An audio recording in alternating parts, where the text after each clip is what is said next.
ধরুন আপনি একদিন আপনার শহরের রাস্তায় হেঁটে যাচ্ছেন। হঠাৎ দেখতে পেলেন একজন ভদ্রলোক, পরনে ধূপধরস্ত কোট প্যান্ট, চোখে গাঢ় নিস্পৃহা। আপনি জানেন না এই মানুষটাকে, কিন্তু কয়েকদিন পর শহরের এক সৈকতে তার মৃতদেহ পাওয়া গেল এবং তদন্তে ধরা পড়ল তিনি ইচ্ছা করেই তার নিজের অস্তিত্ব মুছে ফেলেছিলেন। শুনতে সিনেমার মতো লাগছে, তাই না? কিন্তু না, এ কোনো গল্প নয়, এ বাস্তব, এই ইতিহাস। এ হলো পিটার বার্গম্যান মিস্ট্রি। 2009 সালের জুন মাস, এক ব্যক্তি অস্ট্রেলিয়া ভিয়েনা থেকে এসেছেন বলে জানান। আয়ারল্যান্ডের ছোট শহর স্লিগো হোটেল বুক করেন। নাম লেখেন পিটার বার্গম্যান। তিনি হোটেল লবিতে বসেন আর বারবার তাকিয়ে থাকেন ঘড়ির দিকে। পরদিন তাকে দেখা যায় শহর জুড়ে ঘুরতে, কিন্তু তার গতিবিধি ছিল অদ্ভুত এক নিয়মতিতা। দিনের এক এক সময় তিনি হোটেল থেকে ব্যাগ নিয়ে বের হন, আবার কিছুক্ষণ পরে ফিরে আসেন, কিন্তু তখন তার হাতে কিছুই থাকতো না। কেউ জানে না তিনি সেই ব্যাগ কোথায় ফেলছেন।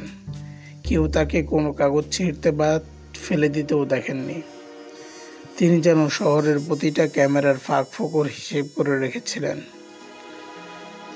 15 জুন সকালবেলা তাকে দেখা যায় সৈকতের পথে হাঁটতে, শান্ত নির্জন একটা দৃষ্টিতে তাকিয়ে আছেন সমুদ্রের দিকে। এরপর আর কেউ তাকে দেখেনি। 16 জুন ভোরবেলা শহরের রোজেস পয়েন্ট সৈকতে একজন জেলে খুঁজে পান তার মৃতদেহ। পুলিশের তদন্তে দেখা যায় পকেটে কোনো ওষুধ নেই, নেই কোনো ডকুমেন্ট, নেই মানি ব্যাগ, এমনকি জামার লেবেল কেড়ে ফেলা। সব কিছু ইচ্ছাকৃতভাবে মোছা। কিন্তু কেন? আঙুলের ছাপ নেওয়া হয়, মেলে না কোনো ডাটাবেজে। ঠিকানা চেক করা হয়, ভুয়া নাম। পিটার বার্গম্যান নামে এমন কাউকে ভিয়েনা শহর চেনে না। তার শরীরে ছিল ক্যান্সার শেষ পর্যায়ে, কিন্তু মৃত্যুর কারণ ছিল পানিতে ডুবে যাওয়া।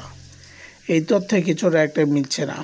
একজন মৃত্যুপথযাত্রী মানুষ এত পরিকল্পিতভাবে নিজের পরিচয় কেন গোপন করবে? তিনি কি কোনো গুপ্তচর ছিলেন, নাকি এমন কিছু জানতেন যা কারো জানার কথা না, নাকি নিজের অস্তিত্বকে শেষ করতে চেয়েছিলেন এমনভাবে যাতে কেউ জানতেই না পারে তিনি কে ছিলেন? এই কেসে ছিল না কোনো অপরাধী, ছিল না কোনো সঠিক সন্দেহভাজন, ছিল শুধু একজন মানুষ যে শহরে এসেছিল, ঘুরেছিল এবং তারপর মরে গিয়েছিল, সব কিছু গোপন রেখে।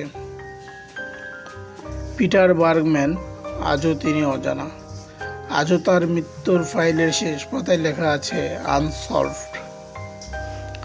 বন্ধুরা, আপনি কি মনে করেন এই মানুষটা কে ছিলেন? কেন সব কিছু গোপন করেছিলেন? কমেন্টে জানাতে ভুলবেন না। এবং এমন আরও রহস্যময় সত্য গল্পের জন্য সাবস্ক্রাইব করুন ইউনিক পিপল চ্যানেল।